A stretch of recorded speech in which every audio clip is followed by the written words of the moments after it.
Hello, ladies and gentlemen.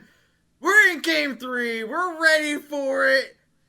I'm joined here with Mike Young and Esports Judas. I see. Really?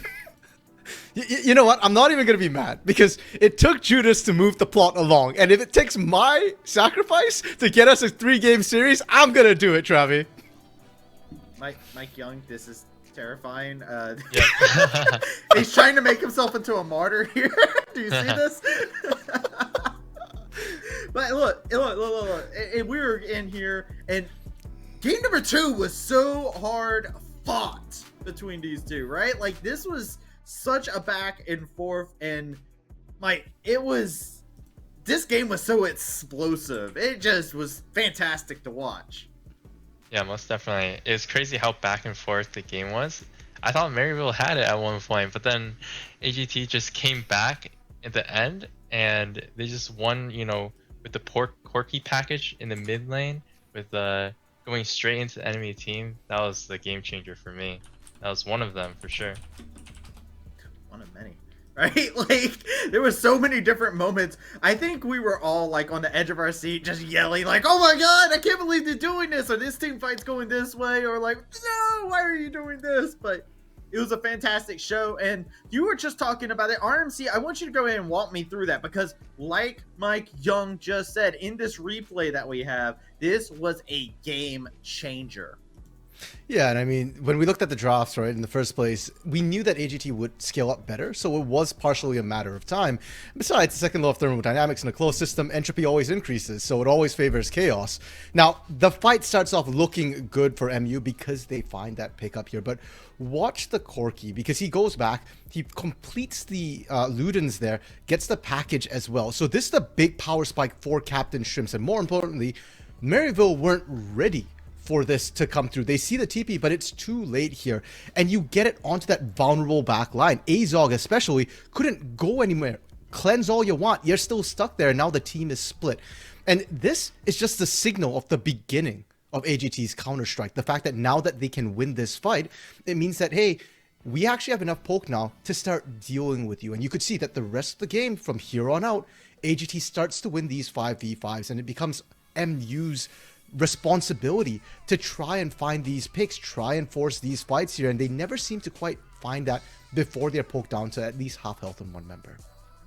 They lit the fire for hope for the AOE GT fans out there that are cheering them on. But you talk about it like that, and I think about all the times I was on the edge of my seat during these fights. And Mike Young, we have another replay here showcasing and illustrating exactly how crazy these fights exactly were.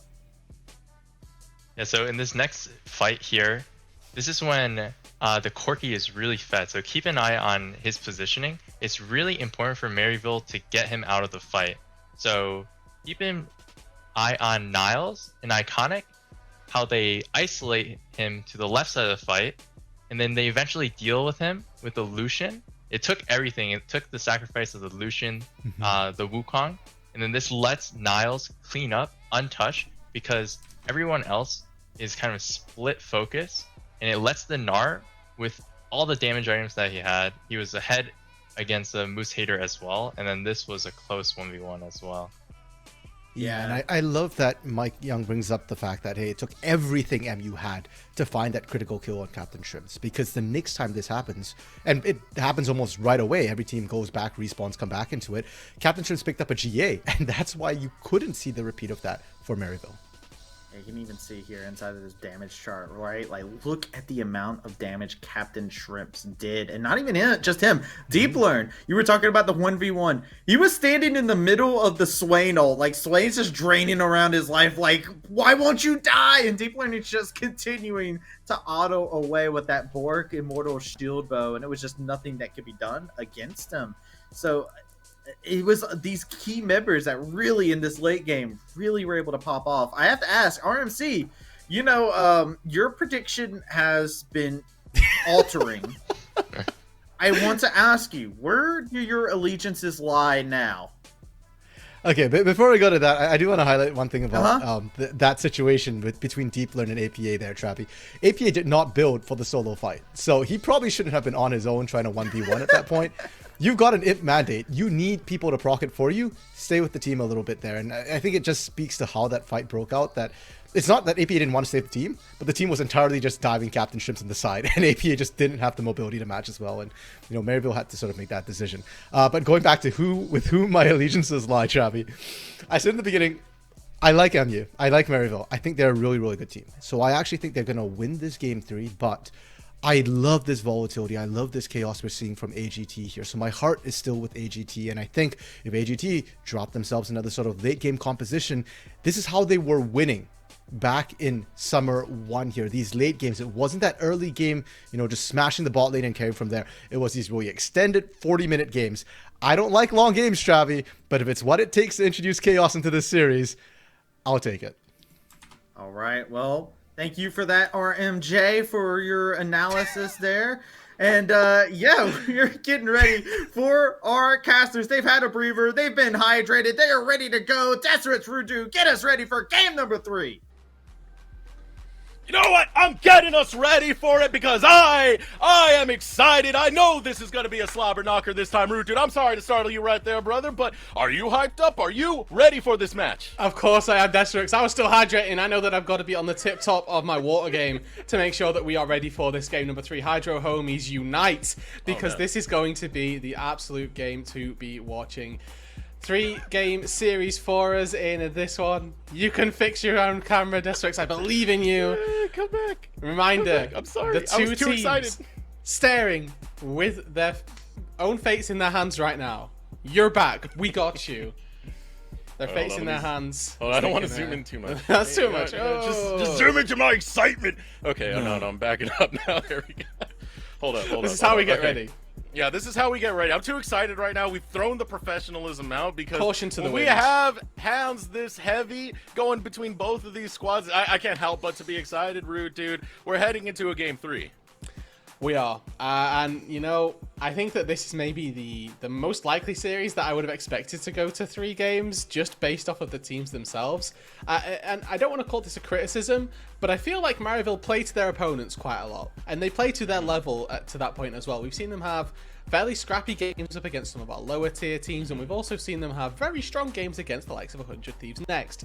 Now they're up against AGT, who don't play to any level of standard. We've seen them beat 100 Thieves Next. We've seen them lose to teams that are significantly worse than that. This is the sort of chaos. The expectation for me was that this game would go to 3 games, and going into this series, I had no idea who to pick to win. I just rolled a dice and we thought, okay, well, this is who we have. Oh man, yeah. Tell that to RMC. By the way, you gotta hold your guns, RMC. Draft is now ready for this game number 3, our last game of the day. Loser goes to the plans, goes to the gulag. Let's see what's gonna happen right now. Can Turmeric do it against the Collegiate Titans, Maryville University? I mean, it's all gonna start off with draft, right? Are we expecting to see something the same out of Ginger Turmeric? I kind of itch towards no on this one because there were so many early game things that were going wrong. I really have no idea. This is, it's a complete question mark for me. We've seen Ashby take Ginger Turmeric, right? Yeah, exactly. Like, you can try your best to prep for this team. At the end of the day, they're just going to do something completely crazy and then completely throw out all of your notes that you've thought about. The best thing that you can write down is IDK on a piece of paper and then question marks afterwards. But Ginger Turmeric so far, this series specifically, what we can draw on and pure stats is they have prioritized the Ashe. Maryville University had an answer to it in game number 2. It was the Lucian. It did not work, unfortunately. They were not able to win out that game. They had a fairly decent laning phase. It looked okay, but they didn't manage to cement a victory with it. And I wonder if they opt to maybe take that away and send AGT on something a little lower down on their priority list. I think this makes a lot of sense, though. Get rid of the Poppy. We talked about it in game number 2. It is Moose Hater's preferred champion. If he can take anything, he's going to take the Poppy. So get that one banned off the table. And I expect just to see AGT run back the Ashe.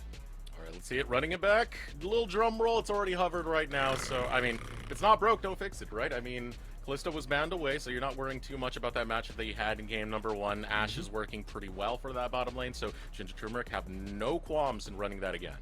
Yeah, and it makes a lot of sense as well.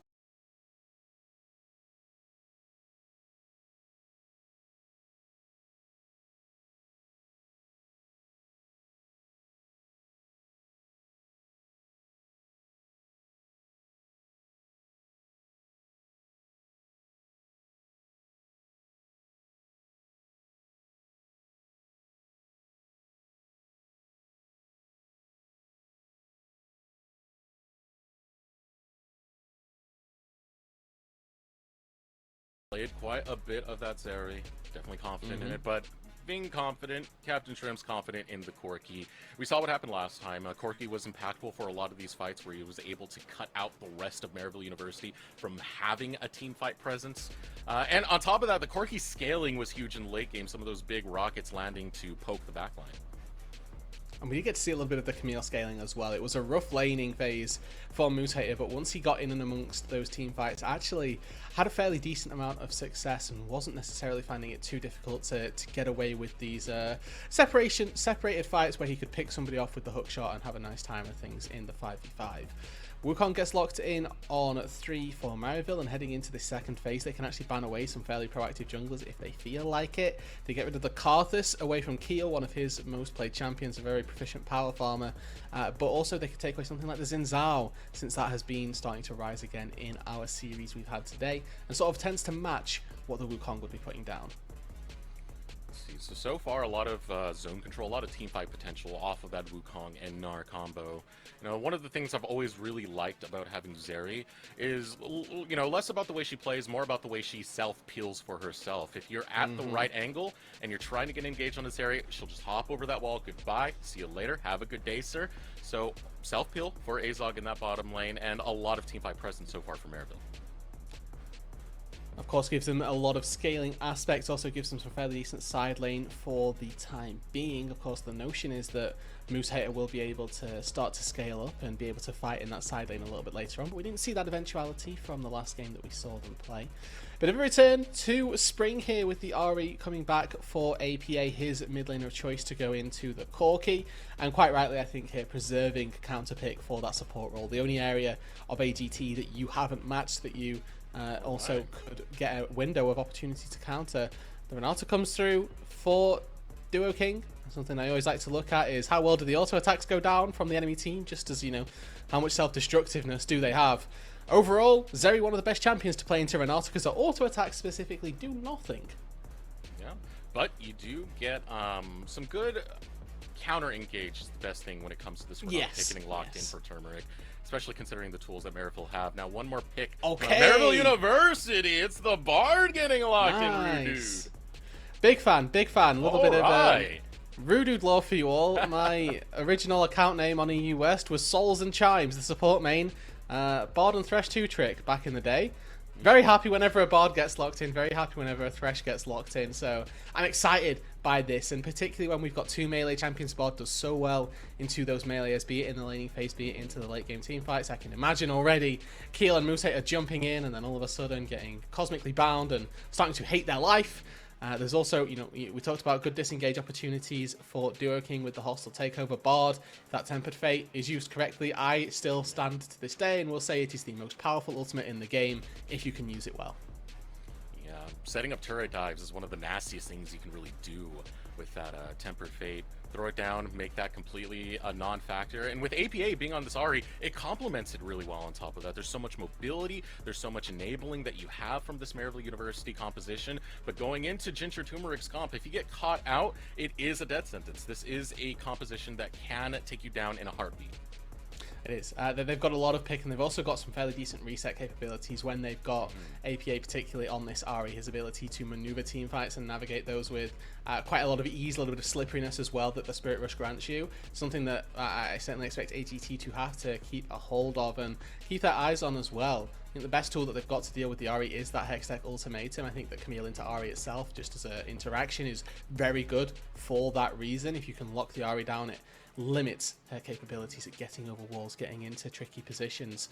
And you know, if you can take down that mid laner, it's a large portion of the Maryville damage gone. It's pretty much all of the magical damage gone, because Maryville, outside of that, going to be relying heavily on Azog to do that magic damage, weirdly enough. Something about Zeri that not a lot of people are particularly familiar with. Her damage profile throughout a game tends to be about 60-40 mixed between magic primarily and then that physical secondarily.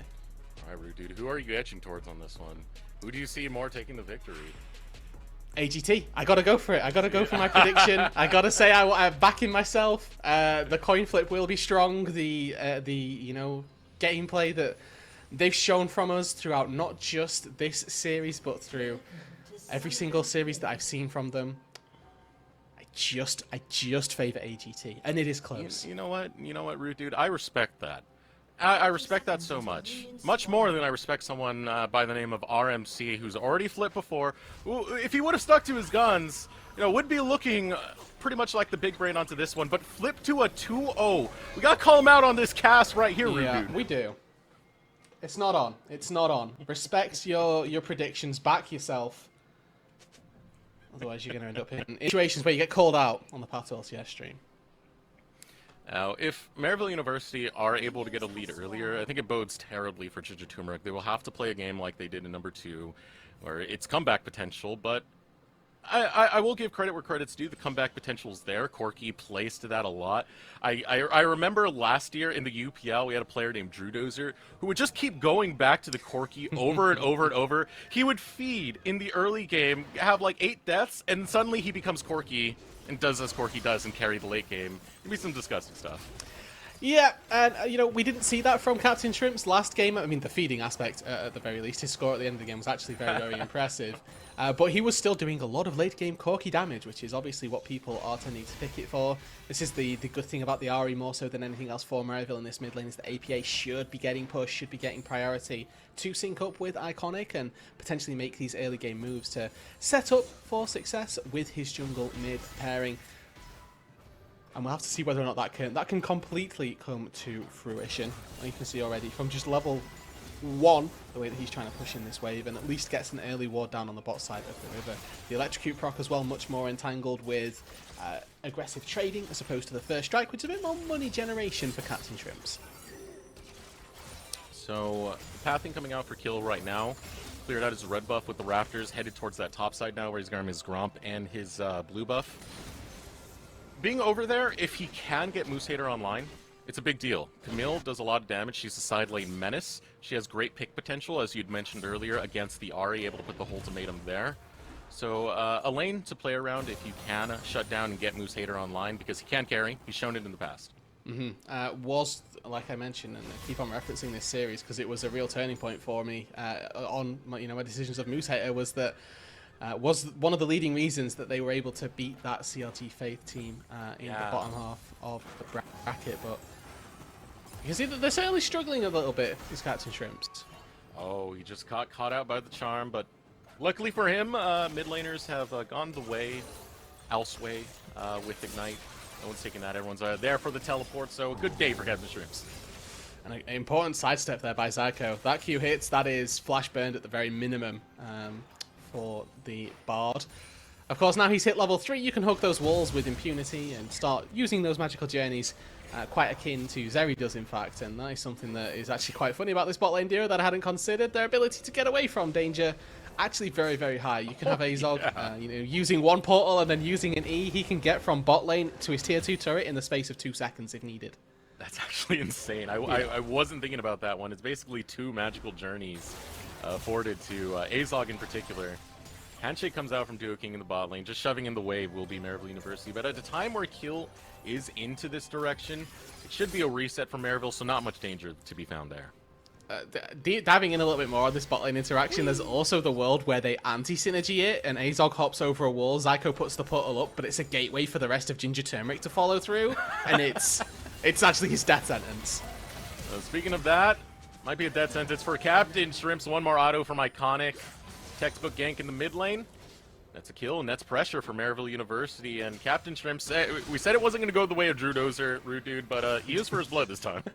That is true, and the wave as well pushing away from him. This is actually pretty difficult for Captain Shrimps. He does get CP though, so he'll be able to go back to base, well, not back to base, he'll be able to get back to mid lane and then start to push on in that wave. Niles forced to hop away here. Reminder that Moose Hater has opted into Ignite in this matchup 2 times, but that level disparity doing Niles just enough actually to stay the course of this top lane.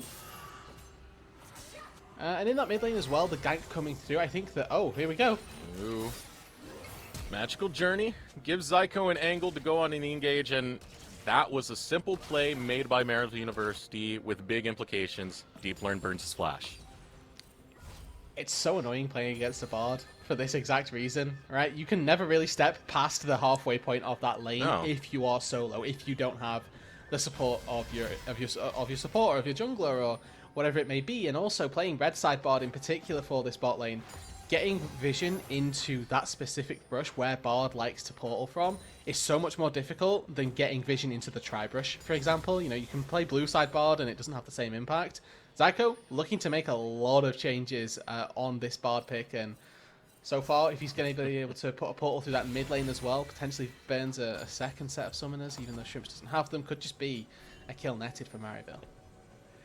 Some of these spicy picks, when you don't see them a lot and you have to go against them, it's a little bit of a trip, right? You're like, It's wait, like wait, when wait, what am I Twitch supposed to came do back. against this? Yeah. Everyone's like, oh, their ADC doesn't roam. Oh, wait, he's invisible in my lane. Ooh.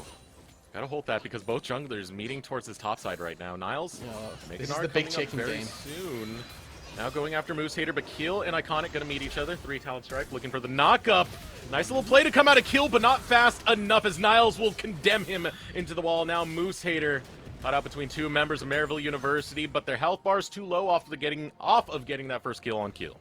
Yeah, Meganar's just a bit too impactful in that top 2v2. It's whoever gets gnawed into the wall is going to die, and both of the Ginger Turmeric topside recognized this. Neither one of them wanted to be the person getting slammed in Keel. The level down, the slightly lower resistances, and without his own Crescent Guard to buy safety, meant that Niles elected for him to be the obvious choice. Flash burned on the Maryville University top lane does give Moose Hater a potential opportunity to help out Keel with a return gank. That Hextech ultimatum obviously can't be flashed away from when you don't have the flash, and if you did have it, can't flash about too much inside either.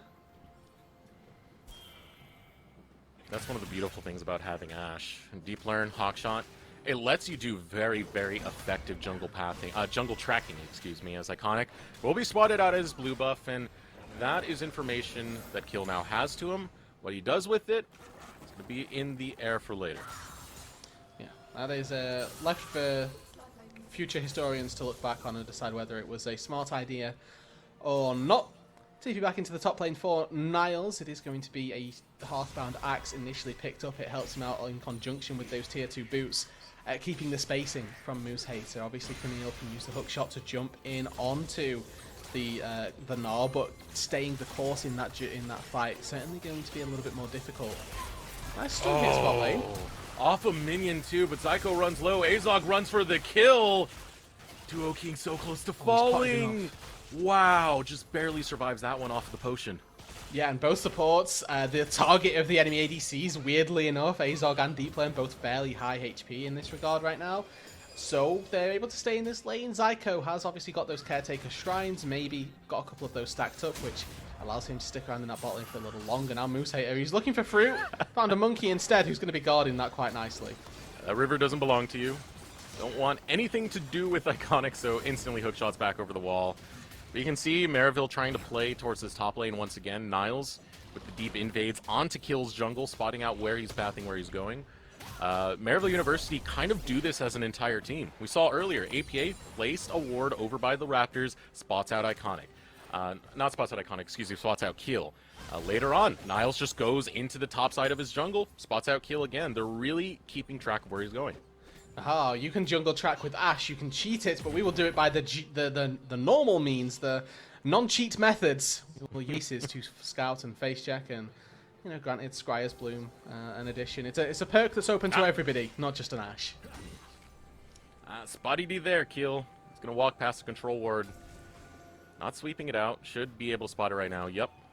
Going to see that control ward and not opt to take it, as Zyko gets control over the river, the rest of Maryville University. Currently taking resets. You're getting one from Niles, getting one from APA. So they set their stakes onto the map. Kill yet to really find his impact. Yeah, and last game as well, and the Sin Zhao definitely looked, or had a lot more impact through the early stages as well. Maybe, you know, not quite to the same extent as we would hope for a Sin Zhao, but there was a point where was quite far ahead of Iconic, had got those early kills, and was certainly a little bit more accelerated into the game than we tend to see from a lot of our more passive styles of game. Another hawk shot going through the jungle. It does just not necessarily confirm the suspicions, but it allows for people to assume Iconic is on this top side. Moose Hater is not there to be dove, fortunately, as APA also making his track up to this top side. But with Rift Herald, they don't necessarily need there to be a top laner for them to generate an advantage, and looks like Moose Hater may just step into it anyway. There we go. Don't need to set up Well, for they're the going dive. for You this. just want to grab the first brick. Moose Hater challenging right now, and Captain Shrimps is up here. He does have package. Gets caught by the charm. Everfrost follows through. Captain Shrimp's forced to burn his package to Now he disengage. needs to run. This is painful for Turmeric. He has to back out, and so does Moose Hater. Or he's not long for this world. Captain Shrimp's going to use the Valkyrie to get away, but APA follows suit. Foxfire going to land onto him, and 2 kills picked up by Maryville. It's going to cost them 1 in Niles. And what's happening on the bot side here? Keel can't find this dive in the bot side. This is what we were talking about the defensive properties of a Bard, of a Zeri as well. Trying to dive this is simply not possible. And Keel recognizes that he's not able to steal away anything on the bot side. Rift Herald used in the top lane to break open the turret, and this is a big win for Maryville through the early game. They put themselves right back out in front. And there's nothing to be said for it. This is this dive again on this top side. And as soon as Ginger Turmeric go for this fight, I was thinking this is a little bit potentially verbose, a bit too aggressive for them. But they have got that package. Charm from APA sets it all up. The Everfrost being completed as well so early on. Honestly sets this all up. And as soon as APA sees Captain Shrimps walk a little bit further forward, they're thinking, okay, well, we simply dive onto the Captain Shrimps who doesn't have any tools, doesn't have the capabilities to get out to safety. But post that, they do take down Shrimps, they do take down Moose Hater as well. But it's not without Moose Hater finding one trade back, Niles sticking on just a little too long in the play. But Niles will still net out ahead off of that turret going down. He's been laning fantastically thus far. Captain Shrimps, a little bit too greedy on that last play, getting caught out by APA on that one. Second death of the game thus far, but hey, we already said it. It's the Drudozer arc. Once 20-minute comes, Captain Shrimps is just going to pop off, right? That's the hope. That's the hope. We can Cross your fingers. channel our CLOL UPL mid laners. This would be, you know, I think that this is obviously, again, it seems like it's following the early game arc of game number 2 this time round, where Maryville were ahead, and we may just need to see Captain Shrimps with the big pop off start to go off with another package. That one a little bit subpar, but this Corki by no means accelerated in this game yet. 2 minutes, 45 seconds before the dragon spawns, and still looking to try and put down this bottom lane is Maryville University. APA, oh, this is so sneaky.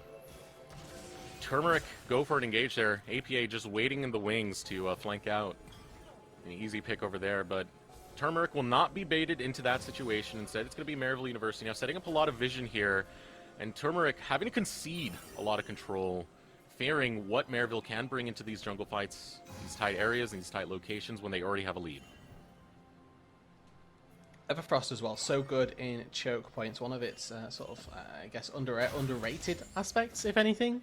You can cut off a whole choke point and you get an AOE slow and a root if you're nailing the accuracy on it. So it does give a lot more agency over to the Ahri in these sort of small skirmishes. Moose Hater, though, trying to get a Gromp and he's going to die for it. Yep. Any more? Any more ults? No. Okay. APA there to cheer on the Maryville top jungle duo, but this is what Vision in the top side lets you do. You know, the top lane is in no position for Moose Hater to try and step up. He tries to get some sort of semblance of farm with the Gromp and gets really well punished. Maryville doing a great job at extending this lead. And again, Niles and Iconic, they have played together, you know, on bigger stages before with Academy and LCS. They have that pre-established synergy. If you give them an inch, they will take a mile, and it's showing right now. Niles pushed so far forward, has amassed a pretty strong CS lead against Moose Hater over here.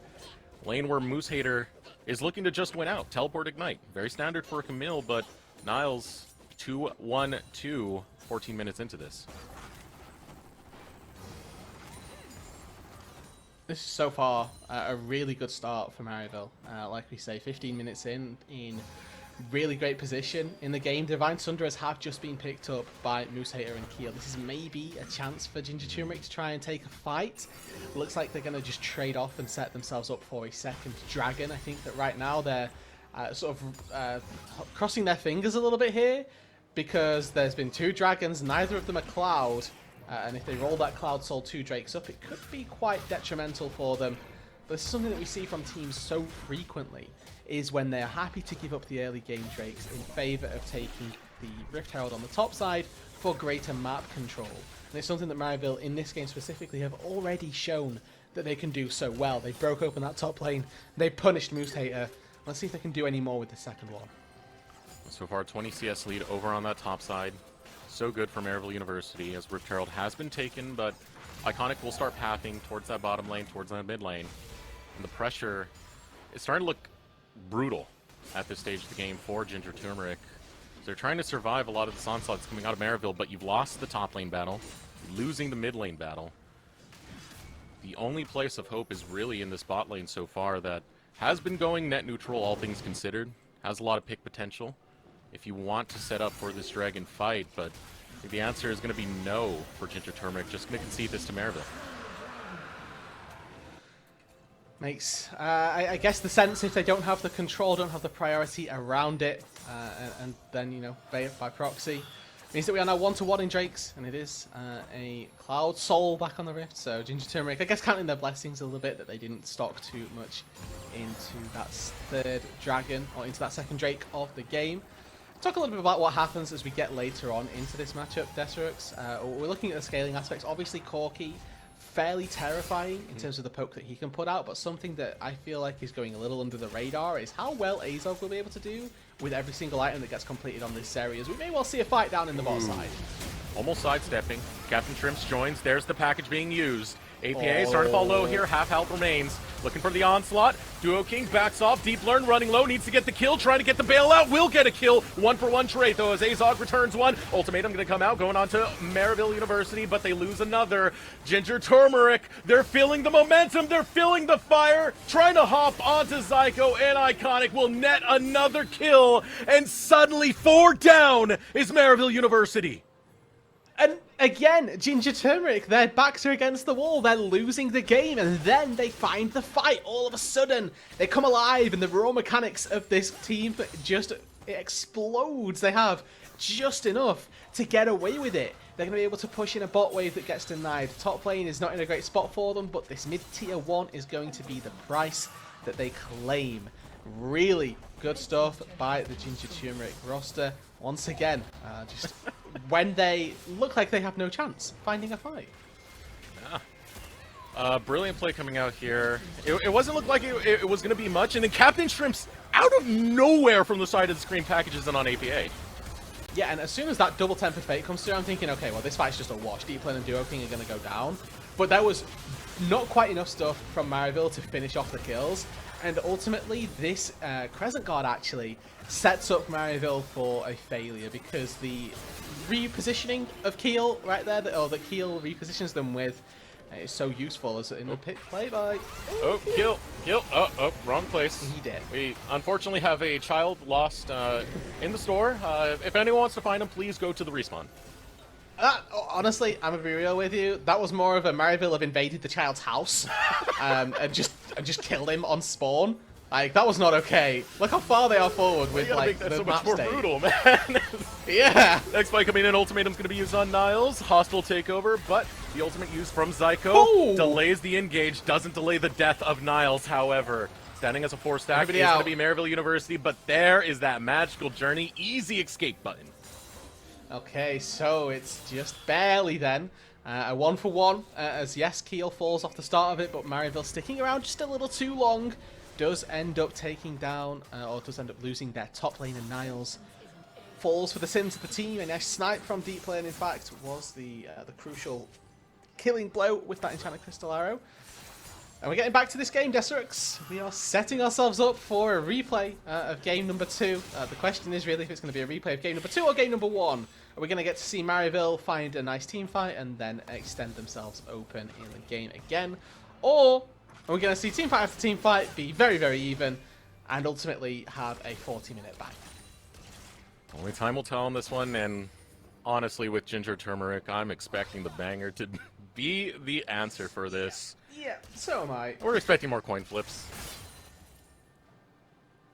There's not a lot. Yeah, there's honestly not a lot that leads us to believe otherwise. I feel like that they certainly have the banger tendencies. I feel like more so than anything else. And remember, RMC, as much as we may despise him for his hatred and for his prejudice on changing his predictions, if it is 40-minute games that take AOE Ginger Turmeric to win a game, and that's something that they will be quite happy to scale up for. Captain Shrimps Gonna be a menace. As soon as that third item for Deep Learn comes through as well, he's gonna start dealing real damage to the Maryville University squad. This could very well be a continual slow burn for AGT to try and claw their way back to the top 6 of PG.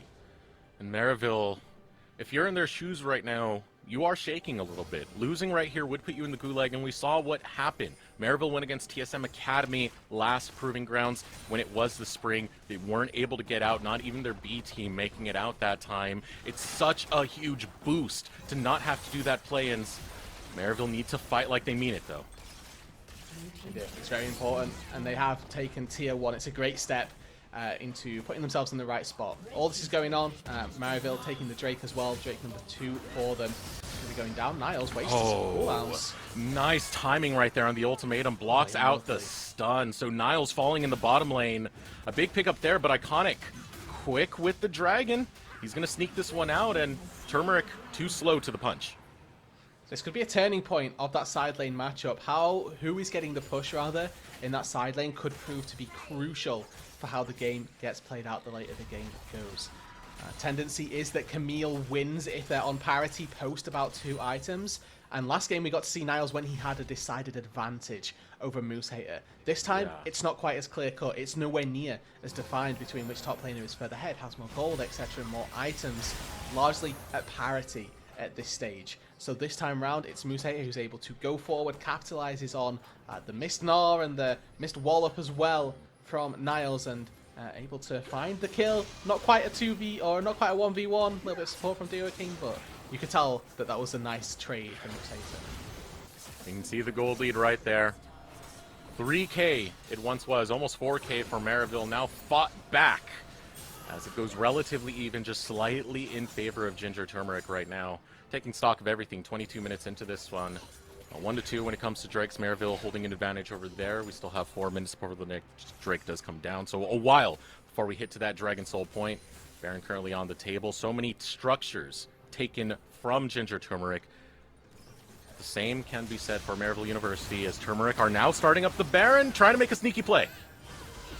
Yeah, whether they can get away with it remains to be seen. I think that Zyko spotted them out, but if the squad can collapse in time, the other question, TP's coming through, great bard ult. Here comes Niles. Here comes APA, will show up, but it's secured. Able to get the damage on Akildo, who's trying to back out. Meanwhile, a fight going down in the bottom lane. Niles looking to take it to Moose Hater, but Moose Hater will win out. And this is a man disadvantage now for Maryville, as Moose Hater will take the recall and is dying to teleport back into this to turn it around. There's the teleport being channeled. Re-engage coming out for Ginger Turmeric. Azog looking to make a retreat in a different direction. Gets caught out by the hook shot, but meanwhile Captain Shrimps big with the package going after Zyko. Another kill found as Maryville University. It's looking terrible for them. Ginger Turmeric are fighting back tooth and nail as they will claim APA, claim the Baron. My word, Ginger Turmeric are doing it.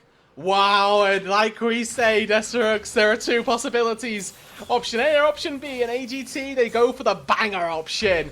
Take Baron, take the fight. Moose Hater wins out in the 1v1 in the bot side, then TPs into the top side and makes the play, collapses on the backside of Maryville University, and they collect big. In game number 1, this is what cost them the game. In game number 3, it could well be the decision that wins it for them. Baron taken down, the TP in from APA in this 4 versus 4. It's tight. It's very close as to who's going to come out on top. Iconic in the front line, not able to buy enough space, really, for his carries to deal damage. AGT spacing this fight so beautifully between all 3 members. And then that TP behind from Moose. He comes in on one side. We see Shrimps in on the other.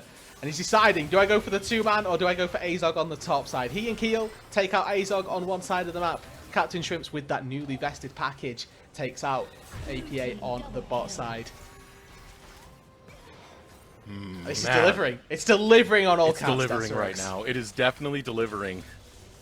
My word. Random minion caster, you made the wrong decision, brother. You made the wrong decision on that coin flip. Flipping it back over. Now, Ginger Turmeric with Baron buff are sieging up. So much being played out of Moose Hater. Has been a big impact. I don't know, man. Maybe Niles came back into this game 3, wore a hat that has antlers on it, did something to get Moose Hater to be so aggro. But 6, 2, and 3 he is. Now Maryville looking for the engagement. Cyclone lands onto Captain Shrimps, but not enough to follow up yet. It's going to be another Cyclone. It's only delaying. Tempered Fate goes out, flashed away. Captain Shrimps will survive. This is crucial. You know, the fact that at least Maryville are able to stave off a little bit of that Baron push is honestly going to be very, very useful to them. 20 seconds until the buff has elapsed, and the base still untarnished for Maryville University. This is crucial for them. They're still down 3k gold, but they have all 3 of their turrets inside the base up and all their inhibitors still standing. Drake spawning in 30 seconds. I don't know that we're going to see a fight for it. It's not something that we've really seen from these squads just yet, those big Drake fights at the very least, because pings on the map are suggesting AGT, they want to go for a bit of a flip here, a bit of a base race, and if this is how this series ends... Oh no. I don't even know. No, don't make this a base race. Maryville tried this before. I remember back in spring against Supernova, and Supernova were able to get the best of this. It's a challenge right now. Maryville are the faster to the play, so they will grab that bot lane inhibitor. It goes down, but it is going to be a trade. They have to Mid stop lane bases. inhibitor goes Moose down. can do a lot of work here. Oh, he's got a minion wave to work with. He's got a lot to work with, and you have range on the side of Turmeric. They want to stop these backs. Niles gets back. Niles is able to make the recall, but there's the Enchanted Crystal Arrow. Will land onto Zyko. Still pushing in the minion waves. Maryville University as a group with the blast plan over the wall, but Kill is on the flanks, waiting to hop in, starting up the Drake. Turmeric are looking for the fight. Turmeric, here we go. Moose Hater onto Niles. Chased away. Turmeric will get Niles. Will get the rest of the squad out of there, but finally able to save Niles over on that top side. Maryville University grab a kill, but Drake over to Turmeric. What can they do with this time now? Maryville have got 45 seconds on the map with no top laner of AOE Ginger Turmeric.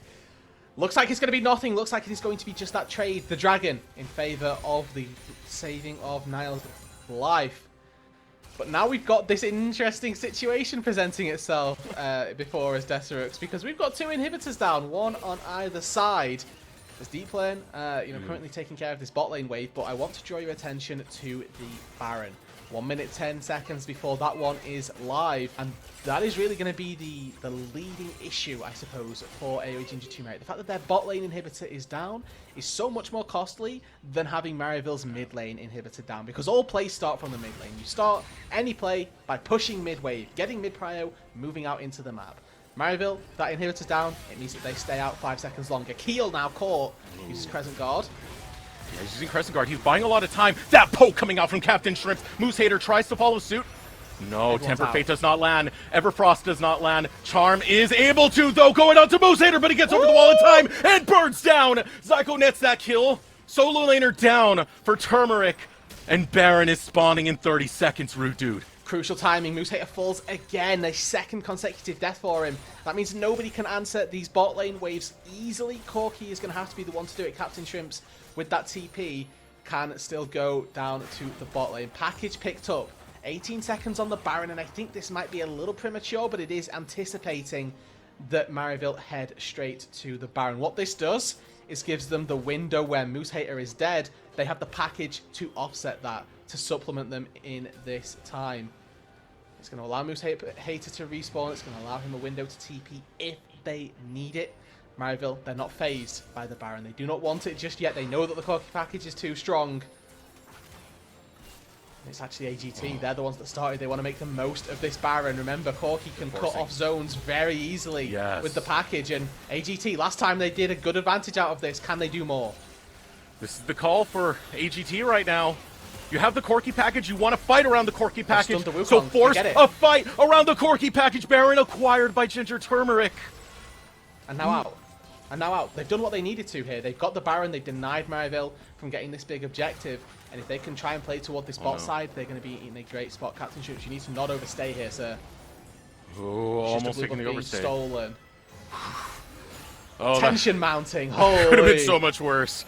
Oh my god. If you're a fan of either of these teams, this is raising your heart rate right now. I know Stacy is probably in the chat right now watching this, APA's mother. She's already gone through Gateway Legends where Maryville University had to do a reverse sweep to take that first place. I can imagine how much her heart is beating seeing this against Ginger Turmeric.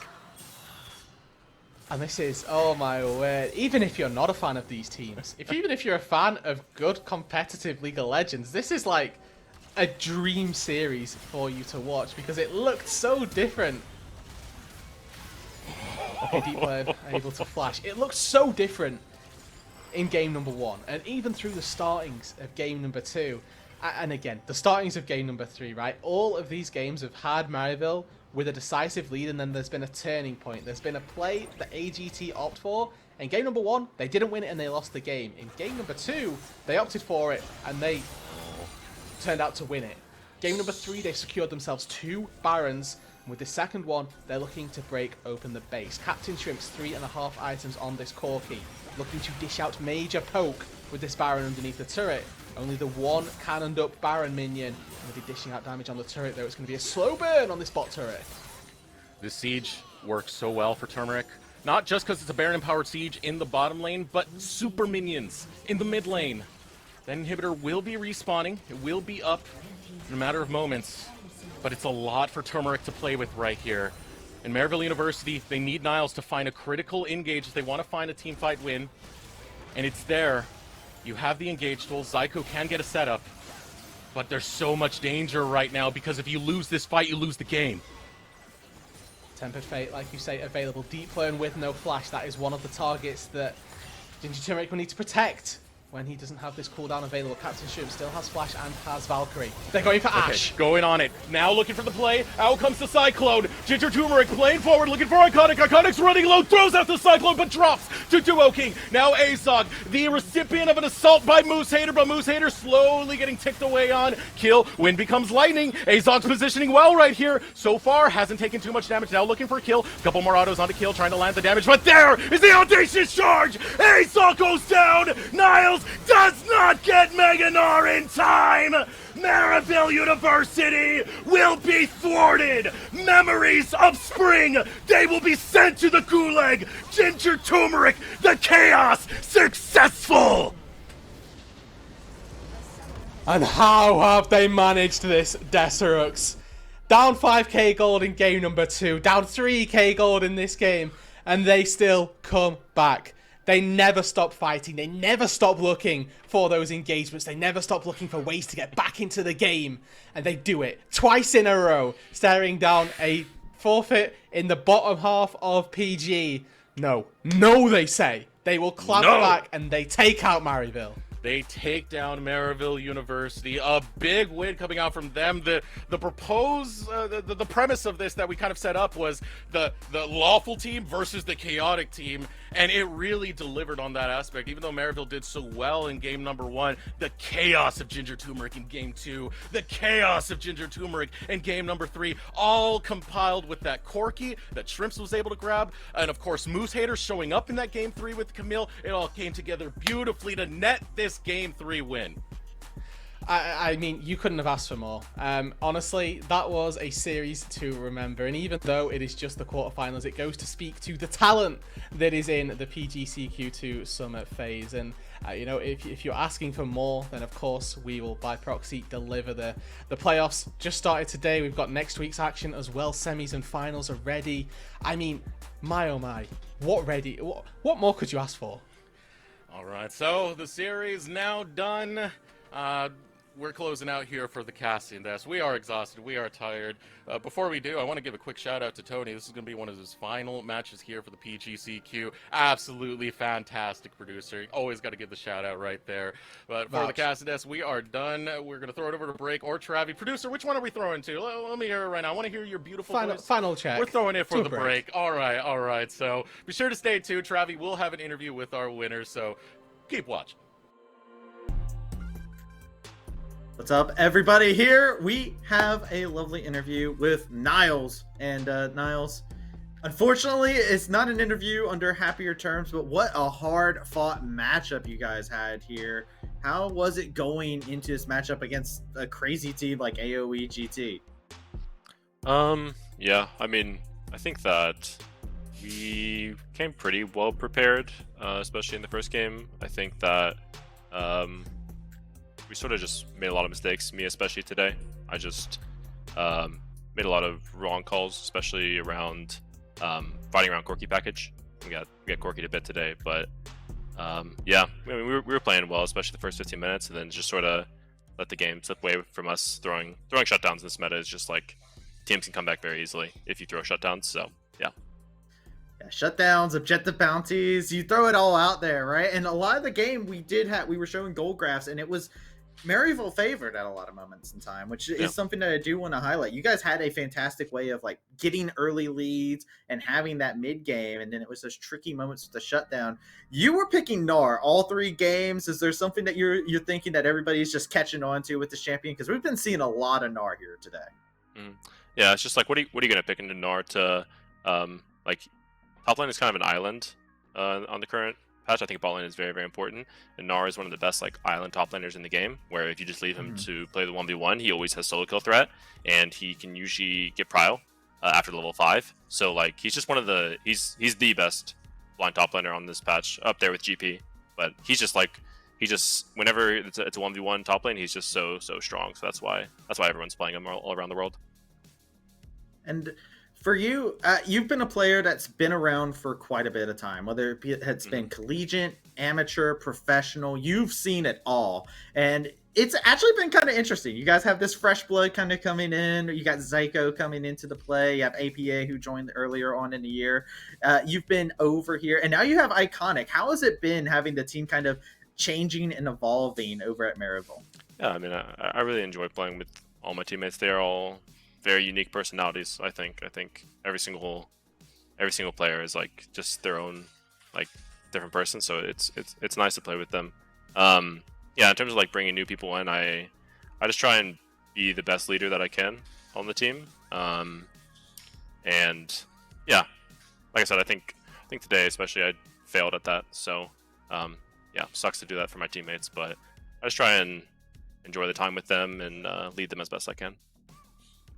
Absolutely. And I say that you're doing a great job in that regard, trying to lead them. And hey, look, it's not over for you guys yet. You guys might not be done here in the circuit qualifier, but you guys still got proving grounds coming out. So I want to ask, what are your thoughts? I think this loss does mean that you guys are going into what everybody is dubbing the gulag. That's right. What are your thoughts? Are you looking forward to anything in particular? Do you have your sights set on anybody particular inside of the academy system that you're looking to take down? Yeah, I mean my one of my all IGNs is top lane gulag in all caps, so you know I'm ready for the gulag fight. Yeah, I think it'll be good. In terms of academy teams that I want to take down, I guess if we played TSM again, I don't know how that works with who we're gonna play. It'd be cool to take them down because we went up 1-0 versus them in the last gulag, and then we got Corkied again. So this champion might be a bit kryptonite. I don't know for us, but I guess just it'd be cool to take down TSM. I guess playing versus my old team as well, Golden Guardians would be cool as well. Yeah, we'll see what happens. I'm detecting the theme here. Yeah. Okay, so we're gonna either see picking Corky or ban Corky next time, I'm assuming. Yeah. All right. Well, do you have anything you have to say to anybody who has been cheering for Maryville throughout their journey here inside the circuit qualifier? Oh yeah, thanks for cheering for us guys, and just shout out to my teammates, putting in the work every day. The 5 of us. Yeah, shout out to everyone cheering for us, and shout out to my teammates especially. Love to hear it. Thank you so much for the interview, Niles.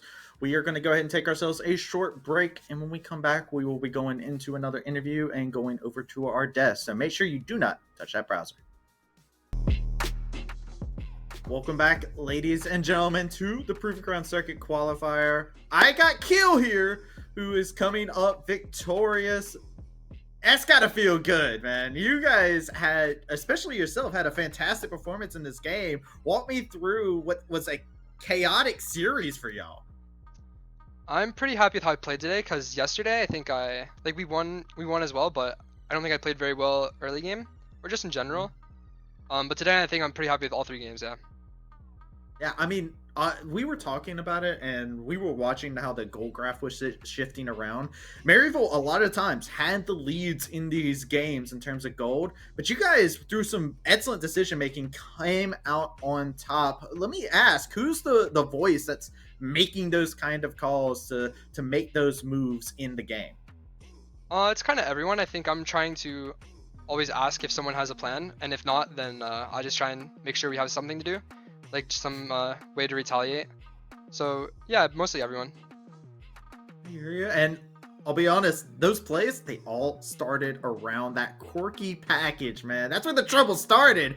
So was that a plan that you guys had going into the drafting phase after game number 1? You're like, yo, we just take quirky package and it's free every fight. It's all credit to Captain Shrimps. He kind of saved game 2 with the quirky, yeah. And then after that, I think like after we won game 2, I think we were pretty much unlosable for the series. Yeah, I was pretty confident. So yeah, I say all credit to Captain Shrimps.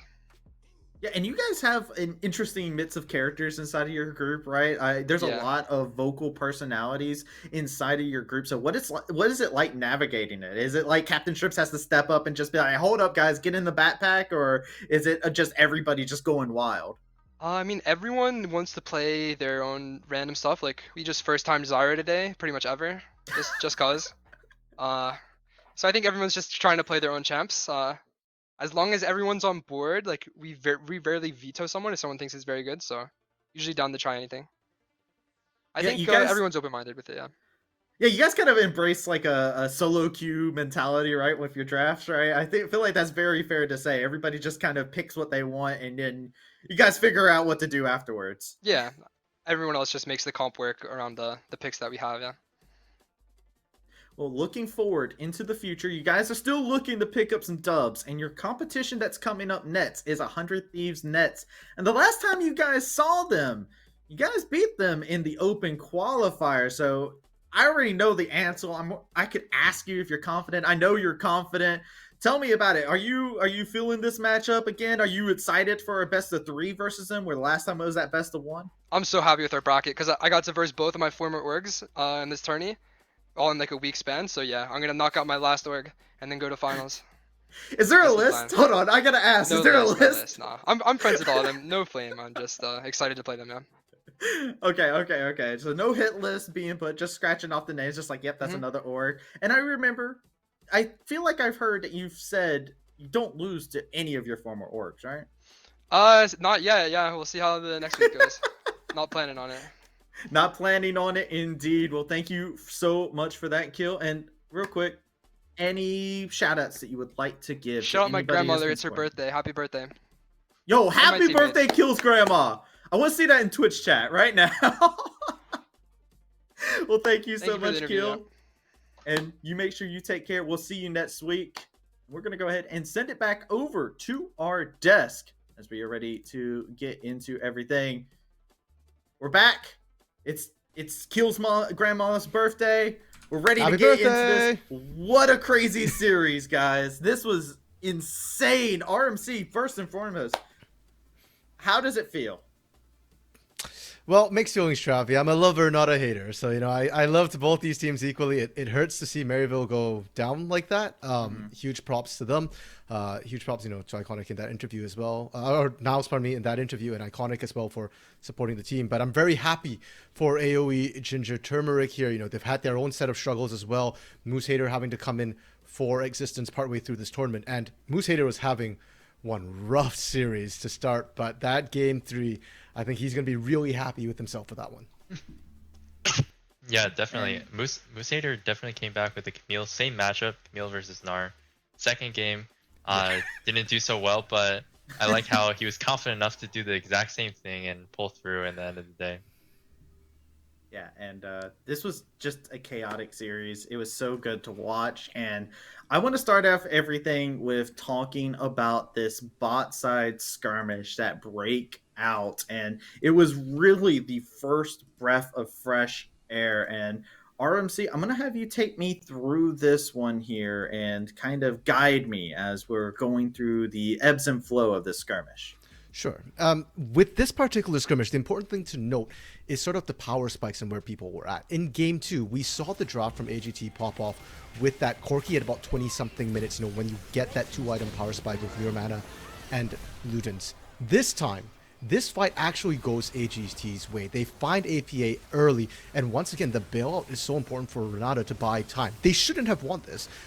Captain Shrimps hasn't completed Mirror Mana and doesn't even have the Ludens either yet. So he's not in his power spike.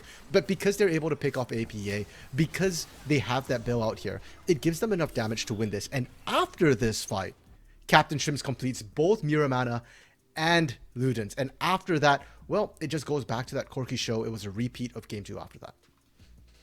And talking about that and how this was like the first start, yet again, we were talking about it. It was brought up even in the interviews, these Corki packages being so powerful inside the game. But there was one specific moment that goes into my head in regards to where AOE GT were able to just come in and just start taking matters into their own hands. And Mike Young, it all started around that big purple worm called Bear. Yeah, most definitely. Pay attention to the enemy team's position here, how they're late to the Baron fight. And so we already have blue side advantage, where the enemy jungler wasn't able to be here. And then APA doesn't have the best position in this fight, because he can only really target the frontline carries. So the Xin Zhao is absorbing the charm, and that was a really good cleanse from the Ashe right there. And so now at this point, Camille's coming in after just winning a 1v1 against the Gnar, and this is where the difference comes to show, where Moose Hater is coming back from the second game series where he wasn't having a great game, but this game, in this fight, he was able to come through with a 1v1, and this is basically an unofficial triple kill in the late game. It was so beautiful to see. And you even see here in this goal difference over time, RMC, just look at it. The damage was pretty much even, except for the Corki spiking in the later parts. But you see those moments in which AOE Ginger Turmeric end up coming ahead. Yeah, and I want to highlight that first spike we see on the blue there, the little bit of blue at about that 17, 18 minute mark. That is the direct result of that bot lane fight we saw in the first replay there. And there was a period where Maryville was trying to answer even, but that second spike comes off, that Baron play, and Moose Hater's damage as well was absolutely massive this game. We think back to game 2, it was all the Captain Shrimp show. It's still the Captain Shrimp show, but this time he's brought on a special guest, and Moose Hater was that guest. Game number 3, Moose Hater showed up, and that's exactly what they needed. And Kill had a much better series today, as well as what he was talking about. Really got to perform and showcase a lot of moments. And Mike Young, I feel like we can even attest to you, right? Like, he was going in there with that Xin Zhao. There was a point in time where I was like, Mike Young, he's going to Divine Sunder, and I always see the Gore Drinker, right? And it's working out each time. He's going different build paths, and he still knows exactly his strengths and limits. Yeah, I really like the team play as well. I really liked in the last clip that we just saw, they were very decisive going to the Baron and going for the smite fight because the enemy was too far away. They were mispositioned by just seconds, and that was enough to get that Baron. Yeah, and it's a loud team, right? Like, this is a team that has so many different personalities, and as we heard from Kill in the interview, this is a team that has so many different voices. It's almost like they're all getting their own little mini highlight reel, and it's amazing that they're able to bond together on such a level. And RMC, you started off the day saying, hey, AOE, Ginger Turmeric, they're going to come out 2-1. If we go by what you said at the beginning of the day, and not by what you gaslighted me into believing, you would be correct, right? Like, how do you feel about this? You called this. You were the one person that did call it on the desk today. Yeah, and 2-1, exactly how I called it. I'm gonna be honest, Javi. Like I said initially, I chose AGT with my heart, not my head. My head was telling me this was going to be an MU 2-0 or 2-1 with how they've been playing here. So I'm really, like I said, I'm really happy for AOE GT that they really did manage to step up. And, props to Rude Dude and Smacks for calling it as well, because I think they were the only two of the casters who voted AGT here, and statistically, it's really hard to do so. Yeah. But they showed up today, and I wouldn't say they're the number 1 team with their performance today, but they were, they've now made top 4 with their performance. Yeah, that you can claim top 4 very easily. That is a fact. Yeah. It's statistically just a fact now. Yeah. Absolutely phenomenal from them. I feel like I'm getting gaslit by production because they showed your first prediction. Hey, I did. First of all, I'm a lover. I love all the teams equally, but I also did reconfirm before game 3. You asked me, Travi, final call. What was I gonna do? And I did say AGT for the last game. I can't. I feel like this is against Mike Young. What's your ruling on this? Right? Like, he switched to Maryville. He has to stay there, right? Yeah, maybe. Yeah, I believe. I believed in Maryville, but you know, this series could have went either way. That's how close it was. Yep. Absolutely. But that is about the end of our time here. I want to give a shout out to my boy RMC, or as he is now known, RMJ, Random Minion Judas, for coming in and making sure to give some life to everything here. And I also want to shout out Mike Young for coming in here, being our guest. He's got those squishmallows in the background. He's styling, profiling. He's got coaching sessions that you can book him up for. I believe you just got done doing, or are you still doing that month of like coaching in your Discord, right? Oh yeah, I'm still doing that. Yeah, thank you for inviting me to the desk. It was really a great pleasure. Absolutely. So, hey, everybody, go check it out. That way, hey, maybe you're the next person here on the Proving Ground Circuit Qualifier with some coaching from Mike Young. But that being said, thank you all for coming in. Thank you to our beautiful sponsors for making sure our faces are able to be here and we're able to bring you the finest of North American amateur action here, Atlantic, HyperX, and Zowie, for making sure that we are able to put on such a phenomenal show. My name's been Travesty, and I wish you all a great night.